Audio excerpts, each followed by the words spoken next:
नमस्कार बंधुरा शर्मा रान्नाघरेर आरो एक नतून रेसिपिते आपनादेर सकलके स्वागतम।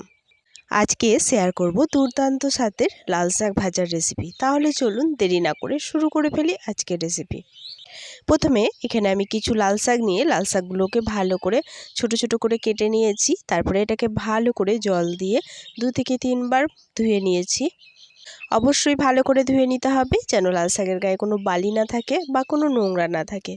আর এখানে আমি এক আটি মতো লাল শাক ব্যবহার করেছি। এর সাথে নিয়েছি এখানে একটা বেগুনটাকে আমি এইভাবে ছোট ছোট করে পিস করে নিয়েছি।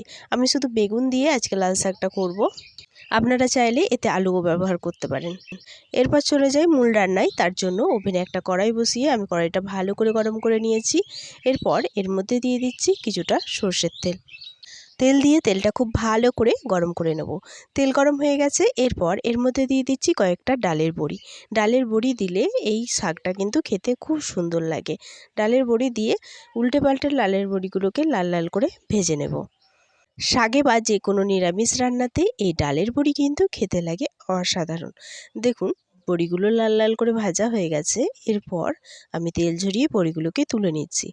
এরপর এই তেলের মধ্যেই দিয়ে দিচ্ছি কেটে রাখা বেগুন দিয়ে এর মধ্যে দিয়ে দিচ্ছি সামান্য লবণ আর দিয়ে দিচ্ছি সামান্য হলুদ গুঁড়ো। লবণ আর হলুদ গুঁড়ো দিয়ে বেগুনগুলোকে লাল লাল করে ভেজে নেব। আজকের লাল শাকটা আমি শুধু বেগুন আর ডালের বড়ি দিয়ে করছি। আপনারা চাইলে এর মধ্যে আলু বা চীনাবাদামও ব্যবহার করতে পারেন। চীনাবাদামটা ভেজে ব্যবহার করলে এই শাকটা কিন্তু খেতে আরও সুন্দর লাগে। আজকে আমি চীনাবাদাম ছাড়াই করছি। আপনাদের কাছে চীনাবাদাম থাকলে আপনারা অবশ্যই এটা দেওয়ার চেষ্টা করবেন। মিডিয়াম আঁচে উল্টে পাল্টে বেগুনগুলোকে আমি লাল লাল করে ভেজে নেব। বেগুন দিয়ে এই লাল শাক ভাজা কিন্তু খেতে অসাধারণ লাগে। আর এই লাল শাক আমার ভীষণ প্রিয় একটা শাক, কারণ এটা যখন আমি ভাতের সাথে মেখে খাই ভাতগুলো খুব সুন্দর লাল হয়ে যায় আর খেতেও খুব সুন্দর লাগে। দেখুন কথায় কথায় বেগুনগুলো আমি লাল লাল করে ভেজে নিয়েছি। এরপর বেগুনগুলো তেল ঝরিয়ে আমি একটা পাত্রের মধ্যে তুলে নিচ্ছি। সব বেগুনগুলো আমার তোলা হয়ে গেছে। এরপর এই তেলের মধ্যে ফোড়ন দেব একটা শুকনো লঙ্কা আর দিয়ে দিচ্ছি হাফ চামচ কালো জিরে। কালো জিরে যে কোনো শাকের মধ্যে দিলে অসাধারণ লাগে খেতে আর সুন্দর একটা ঘ্রাণ বেরোয়। ফোড়নটা আমি ভেজে নিয়েছি ভালো করে। এরপর কেটে রাখা লাল শাকগুলো আমি এই তেলের মধ্যে দিয়ে দিচ্ছি। সব লাল শাকগুলো আমি দিয়ে নিচ্ছি। এরপরে নেড়েচেড়ে ভালো করে মিশিয়ে নেব তেলের সাথে। তেলের সাথে ভালো করে যখন লাল শাকটা নেড়েচেড়ে মেশানো হয়ে যাবে তখন এর মধ্যে আমি অ্যাড করে দেব স্বাদ অনুযায়ী লবণ আর সামান্য একটু হলুদের গুঁড়ো আর দিয়ে দেব কয়েকটা চেরা কাঁচা লঙ্কা। লাল শাকের নিজস্ব একটা কালার আছে, অনেকে হলুদ ব্যবহার করেন না, তবে আমি একটু করি, তাহলে কিন্তু এই কালারটা আরও ভালো লাগে।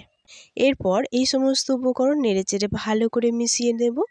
এরপর শাকের মধ্যে যে অতিরিক্ত জল আছে সেটা তাড়াতাড়ি বেরোনোর জন্য আমি একটা ঢাকা দিয়ে এটা লো আঁচে রান্না করে নেব 2 মিনিট মতো।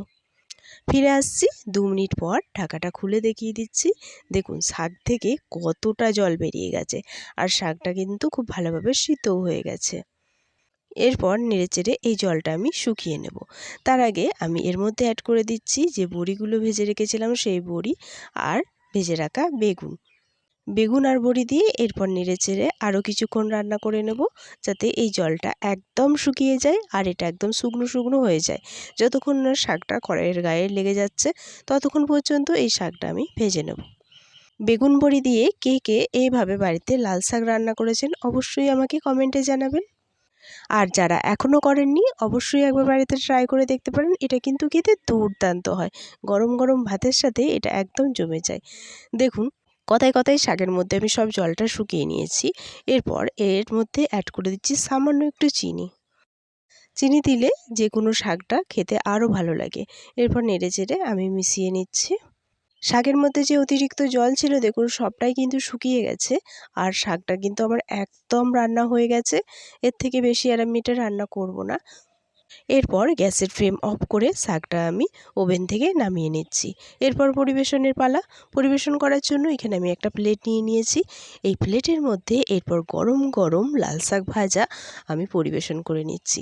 দেখুন এটা দেখতে কতটা লোভনীয় হয়েছে আর খেতে তো অসাধারণ হয়েছে। যখন আপনারা নিজেরা তৈরি করবেন তখন আপনারা নিজেরাই জানতে পারবেন। আর আমার আজকের রেসিপিটি আপনাদের কেমন লাগলো তা অবশ্যই কমেন্টে জানানোর অনুরোধ রইল।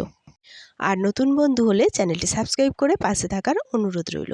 আর পাশে থাকা বেল বাটনটি অবশ্যই অল করে রাখবেন, যাতে আমি কোনো নতুন রেসিপি ছাড়লে তার নোটিফিকেশন সবার আগে আপনার কাছে পৌঁছায়। তাহলে আজ এই পর্যন্তই, দেখা হবে আরও একটা নতুন রেসিপি নিয়ে। ততক্ষণ সবাই সুস্থ থাকবেন, ভালো থাকবেন। সকলকে আমার পাশে থাকার জন্য অনেক অনেক অনেক ধন্যবাদ।